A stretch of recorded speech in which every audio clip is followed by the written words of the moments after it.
ضرب مल्टीप्लिकेशन। इस वीडियो में हम ज़रब के मुताल्लिक़ मालूमात हासिल करेंगे। ज़रब को x की अलामत से ज़ाहिर करते हैं। इसे अंग्रेज़ी में मल्टीप्लिकेशन कहते हैं। अगर आप ज़रब का अमल ठीक तरीके से सीख लेते हैं तो आपको बहुत सारे हिसाब के मसाइल हल करने में आसानी होगी। चलिए पहले इसके कॉन्सेप्ट को समझते हैं। फ़र्ज़ कीजिए कि 4 मोटरसाइकिल हैं और हर मोटरसाइकिल के 2 पहिए हैं,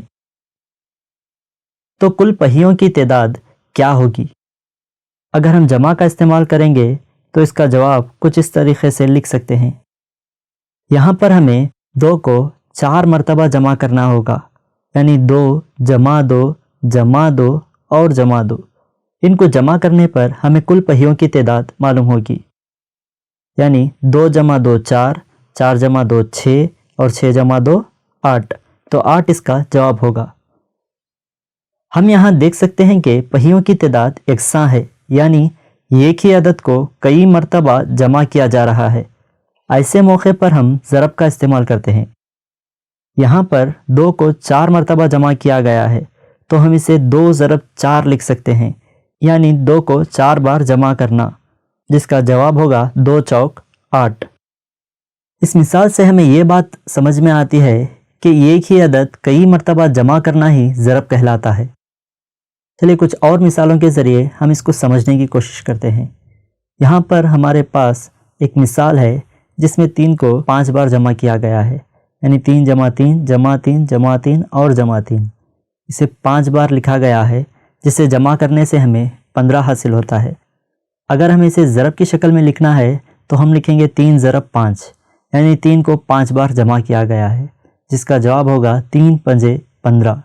तो इस तरीके से हम बार बार जमा करने के बजाय ज़रब इस्तेमाल करके आसानी से हिसाब कर सकते हैं। एक और मिसाल है जो है 6 जमा 6 जमा 6, इसका जवाब हम जानते हैं 18 होगा।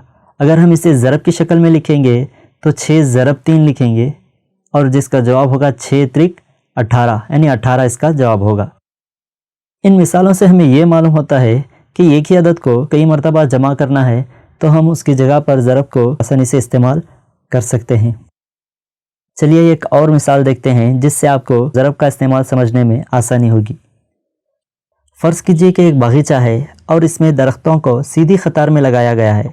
हर कतार में 5 दरख्त हैं और ऐसे 10 कतारें मौजूद हैं, तो जुमला दरख्तों की तादाद क्या होगी? यहाँ पर कुल दरख्तों की तादाद मालूम करने के लिए हमें ज़रब का इस्तेमाल करना होगा, क्योंकि यहाँ पर एक ही अदद को बार बार जमा करना है, यानी हमें हर कतार में मौजूद दरख्तों की तादाद जो कि 5 है, तो इन्हें 10 बार जमा करना है। इसे हम ज़रब में 5 ज़रब 10 लिख सकते हैं, जिसका जवाब होगा 5 दहे 50, यानी 50 कुल दरख्तों की तादाद होगी। अगर इसी तरह से एक बड़ा बगीचा हो और हर कतार में यकसां तादाद में दरख्त हों तो कुल दरख्तों की तादाद मालूम करने में ज़रब का अमल हमें काफ़ी मददगार साबित होता है। दोस्तों, ज़रब के लिए हमें कम से कम 10 तक पहाड़े या टेबल्स ज़ुबानी याद होना ज़रूरी है। 20 तक ज़ुबानी याद हो तो बेहतर है। चलिए अब हम ज़रब करने का तरीक़ा सीखते हैं। पहले हम 1 हिंसी अदद और 2 हिंसी अदद की ज़रब करना सीखेंगे। यहाँ पर हम एक मिसाल के ज़रिए 1 हिंसी और 2 हिंसी अदद की ज़रब करना सीखेंगे। मसलन 25 ज़रब 3।